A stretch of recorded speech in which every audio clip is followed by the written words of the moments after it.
Hello again. Today I'm going to take you through the deck I plan to play at. Let's sort this out.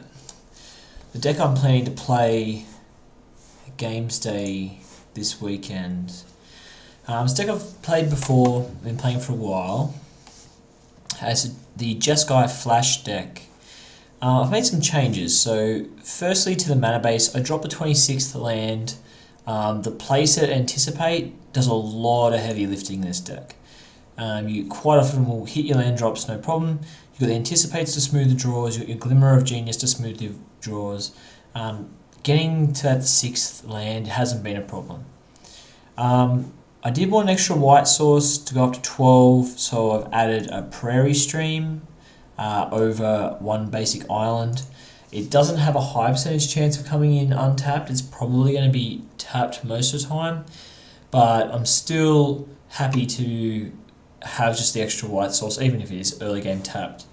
Our only mainboard white card is Nahiri, but we got some white sideboard technology. So what's the big change I've made to the deck? So we've dropped down a Dynavolt Tower, dropped down a counter spell as well. There's now 2 Incendiary Flow to help with the Emerge / Prized Amalgam decks. And I've moved the Jace to the main board. I've been particularly happy with Jace. He comes in with a lot of loyalty, so he's hard to kill straight up. And when if you're ahead or at parity with your opponent, he just draws you straight ahead. He draws you extra cards. You can bounce your Gearhulks back to your hand to replay them for more value. If you ever do get to his ultimate, it's almost a hard lock. It's very difficult to fight through. He's just a nice one-of. I'm happy with him as a one-of. I wouldn't really go to 2. I could definitely put him to the board. I've tried him in the board, I've tried him in the main before, but I've been happy with him as a 1. Now, this deck previously didn't have 5 drops, so I've added Jace, but I've also added something else a little bit spicy that we're going to be trying out today.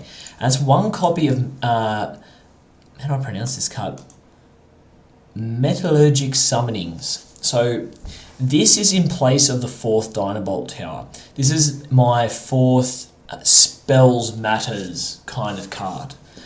Whenever I cast an instant or sorcery spell, I can create an XX colorless construct artifact creature token, where X is the spell's converted mana cost. I can then pay 3 and 2 blue to exile and return all instant and sorcery cards from the graveyard to my hand. I activate this ability only if I control 6 or more artifacts. So, first of all, that is probably not going to come up very often, the activation. Maybe in some games where you are drawing the game right out, but in all reality, if you've made 6, like if you have a Dynavolt Tower active and you have, say, 5 artifact construct creatures, you're probably beating down hard enough that you're going to kill them. We have a critical mass of spells to facilitate this. So that's my main board. That's the new card we're trying today. I did used to have a Linvala in place of this. I've been very happy with Linvala, but with 12 white sources to get double white on turn 6 is only a 66% chance, so there's plenty of times that I couldn't cast her. She was a great shooter target for Nahiri, however, so that she had that going for her.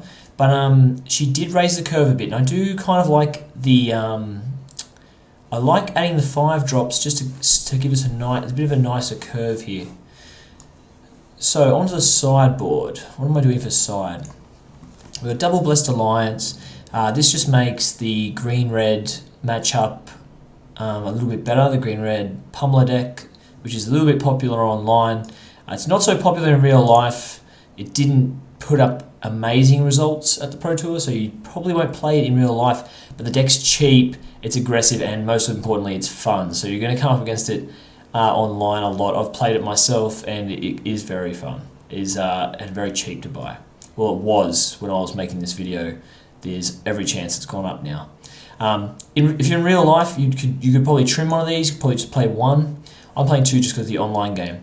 We've got a Miser's Dispel and 2 Summary Dismissals for any Aetherworks Marvel decks. They know we're bringing in things like Dismissals. They board heavily into Dispels, so I'm just going to put a Miser's Dispel in there to just sort of meet them on that front. I've got a Chandra in the sideboard as a way to pressure the opposing Planeswalkers. I'm talking decks that are playing Gideon. Like your red-white vehicles are sometimes board into Gideon, or they'll have a Gideon or two main board. Anyone else who's playing Jaces, Dovin Barnes. If you can resolve a Chandra, she's going to pressure them immensely. I've been very happy with her. In the past, I've tried her in the main. I was happy with her then as a Miser's copy, but she's just a little bit off the game plan, so I like her better as a sideboard card. 2 Weavers of Lightning, 2 Radiant Flames. That's pretty standard for our aggro matchup. We already have a good aggro matchup with 10 mainboard burn spells, so I haven't got a lot for the aggro matchup. For the combo matchups and again for the control mirrors, we've got Spell Quellers. This card's just phenomenal, really well positioned in standard right now. It's a reason to be. This card is a reason to pull you into the white splash in this deck. It's a reason to pull you into playing blue-white if you're playing something like blue-white Spirits or the blue-white mid-range deck that did well at Pro Tour. This is the card that's doing that, that's drawing you into that. I've got a single Miser's Deadlock Trap. I've been high on this card. It synergizes what the rest of the deck's doing. It synergizes with the Dynavolt Tower. I've locked down opposing Emrakuls indefinitely. I've used it to push damage through for the Torrential Gearhulks. I've been very happy with it. It can be a bit hit and miss sometimes, that's why it's only a one-of.